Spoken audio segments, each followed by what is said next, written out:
To order. At the outset, some of you may be curious as to why the Vice Chairman is in the primary seat this morning.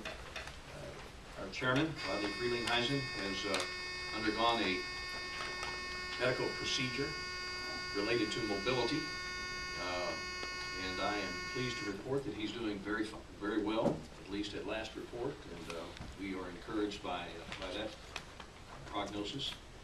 Perhaps most important is the fact that Rob Blair is not up here today.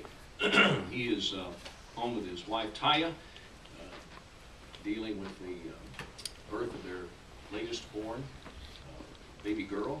Mama and child are doing quite well, and we're pleased for Rob and his family and wish him all the very best.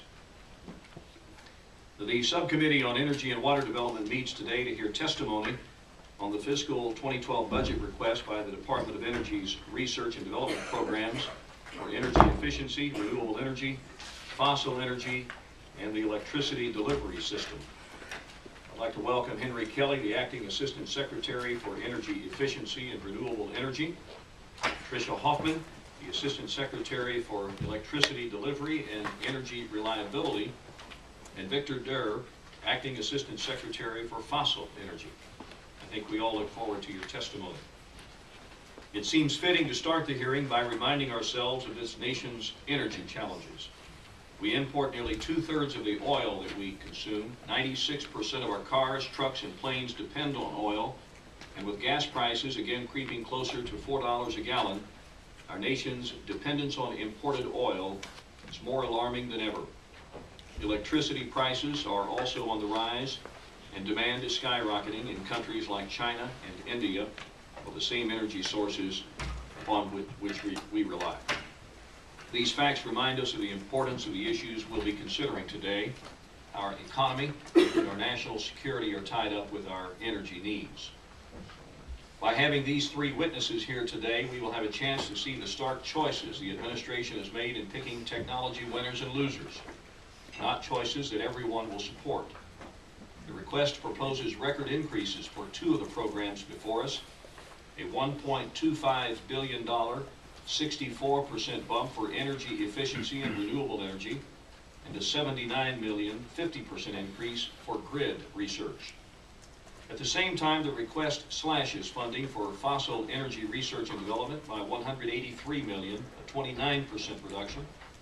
Fossil energy generates more than 70% of our electricity, and especially since this program funds research into improving the efficiency and cleanliness of this critical energy source, we will ask you to justify your reduction to that program while you request record increases for others.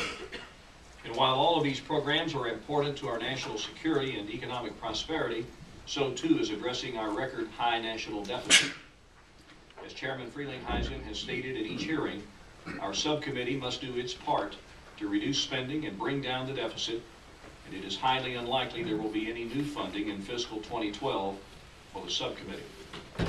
Given these fiscal constraints, I hope to focus today on how well the proposed increases could be spent at a time when reducing our deficit is our top priority, and every dollar of federal spending must be justified. I must say at the outset that I do hope that you bring some better justification for the massive increases for energy efficiency and renewable energy. Your budget request is very thin for such substantial changes. We cannot assume we will have more money, but I look to the three of you to highlight the best investments and most promising programs for meeting our energy goals. I ask that each of you please ensure that the hearing record, the questions for the record, and supporting information requested by the subcommittee are delivered in final form to the subcommittee no later than 4 weeks from the time you receive them. Members who have additional questions for the record will have until close of business tomorrow to provide them to the subcommittee office. At this point, I'll turn to Mr. Pastor for any comments he may have. Thank you, Mr. Chairman. Good morning. Good morning to the panelists. And Chairman, I ask unanimous consent that the opening statement be submitted for the record. Without objection.